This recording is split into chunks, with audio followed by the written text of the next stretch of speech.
Bonjour à tous, je fais cette vidéo pour faire suite à la première qui était la construction de ma borne d'arcade. Ici je vous présente la déco, un choix tout à fait personnel. On la trouve sur des sites dédiés dont le lien sera en description. J'ai opté pour un panel 2 joueurs avec des boutons rétro-éclairés. On peut mettre vraiment à la carte le nombre de boutons qu'on veut, rétro-éclairé ou pas rétro-éclairé. C'est vraiment au choix.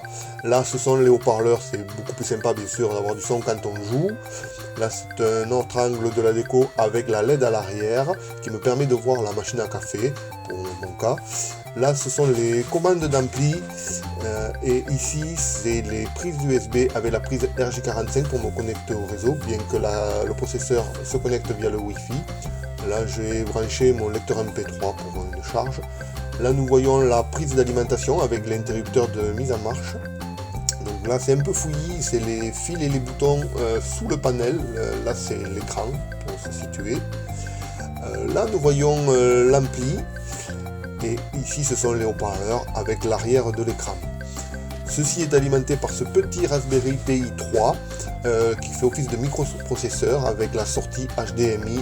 Là, nous avons l'alimentation et ici, nous avons les prises USB pour les différents ports.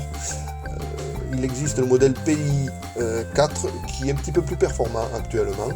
Et là, à chaque fois que nous allons allumer la borne, nous allons avoir une cinématique différente. Moi, j'ai opté pour des thèmes que je trouve sympas et plus attrayants que la présentation de base de Recalbox, qui est toutefois quand même très bien. Mais c'est un choix personnel que j'ai voulu.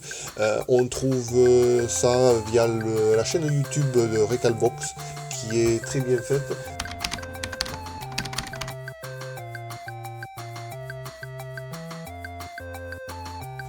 Donc comme je le disais, à chaque fois qu'on allume la borne, il y a une cinématique différente qui apparaît à l'écran.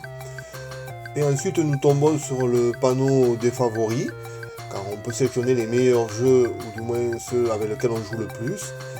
Et à chaque fois qu'on tourne la roue, on tombe sur une borne, une console différente, avec la liste des jeux que l'on peut trouver à l'intérieur.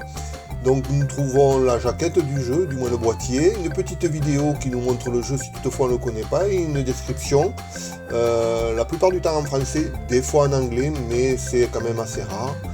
Donc voilà, pour chaque jeu, nous trouvons la vidéo, le boîtier, la description, et ça pour quasiment tous les jeux de la borne. Donc ici, je lance un jeu. Un jeu Neo Geo avec, comme à l'époque, la cinématique de départ du jeu. Celui-ci nous demande d'insérer une pièce. On va mettre Insert Coin grâce au petit bouton de la borne. Et voilà, le jeu se lance, notre petit bonhomme arrive et nous pouvons jouer indéfiniment jusqu'à ce qu'on perde ou on gagne suivant le niveau que l'on a. Alors moi, ce que je voulais avec le thème que je vous ai montré au début, c'est que la borne, au bout de quelques minutes de pause, se lance toute seule et nous montre des démos de jeu. Donc ça maintenant, c'est une option, je crois, que l'on peut trouver sur la version 7.2 de Recalbox. Mais à l'époque ce n'était pas le cas, du moins je ne pense pas, et grâce à ce petit thème que j'ai pu trouver et installer, au bout de quelques minutes, je crois qu'on peut régler le temps de pause, la borne se lance toute seule et se met à jouer. Ça permet de découvrir des jeux comme l'on a dans la borne, que l'on ne connaît pas forcément, et ça permet aussi d'avoir une petite animation sympa si on a laissé la borne allumée et qu'on discute avec des amis, qu'on fasse l'apéro ou toute autre chose, et ça donne bien sûr envie d'y jouer.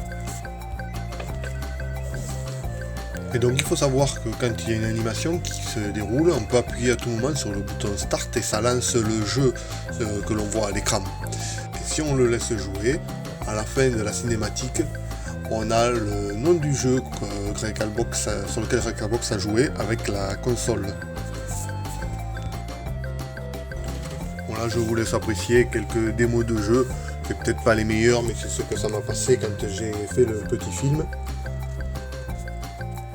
c'est vrai que c'est vraiment bien parce que vu le nombre de jeux qu'il y a dans la borne, on ne les connaît pas forcément tous. Donc là, la cinématique ou la démo du jeu est peut-être un peu enfantin, mais il y a vraiment énormément de jeux dans la borne. Il y a les jeux de console de salon, les jeux de borne d'arcade qu'on retrouvait à l'époque dans les salles de jeu. Il y a aussi les vieux jeux d'ordinateur, les jeux d'ordinosaures comme on peut appeler maintenant. Là je vais vous montrer sur la roue, donc là on voit les différentes consoles qui défilent. Et on peut voir le nombre de jeux qu'il y a par console à cet endroit là. Et là je vais vous lancer un jeu pour vous montrer un peu comment ça se passe. Donc c'est un jeu de Shoot'em All vertical. Donc là je mets le nombre de crédits avec le bouton dédié et je lance le jeu. Donc là en l'occurrence c'est un jeu qu'on retrouvait dans les bornes, donc c'est pas un jeu avec un mode championnat ou mode conquête comme on peut voir maintenant. C'est vraiment différents niveaux à passer et à chaque fois forcément ça se corse un petit peu et à la fin il y a toujours un boss qui est beaucoup plus puissant à chaque fois qu'on évolue dans le jeu. Et pour finir, petite précision, mais pas des moindres quand même, car Recalbox, alors c'est pas le seul développeur, mais c'est toutefois un développeur français, donc toutes les explications sont en français, et les vidéos bien sûr sur YouTube sont en français, et elles sont toutefois extrêmement bien expliquées par Fabrice, et je vous conseille, si vous toutefois vous êtes intéressé pour vous construire une borne ou vous faire une console de jeu, parce que vous n'êtes pas obligé de le faire sur une borne, vous pouvez aussi vous brancher le petit Raspberry Pi 3 ou 4, peu importe, sur un téléviseur. Donc tous les conseils que vous pouvez trouver le seront en français et le seront extrêmement bien expliqués. Alors vous allez me dire, oui, mais avec tous ces jeux, on les a certainement en double, voire peut-être même en triple.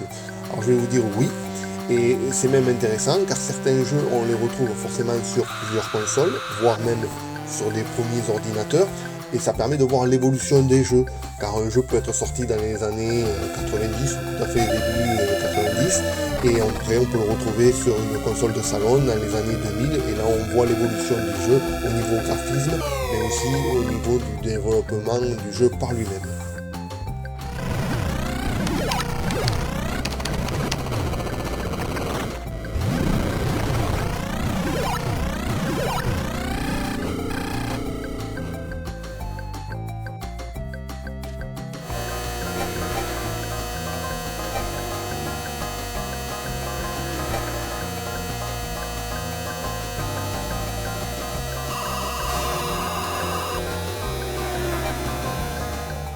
Et pour finir, je vous mets quelques cinématiques d'allumage de la console. Voilà, j'espère que cette vidéo vous a plu et peut-être à plus tard pour une autre vidéo.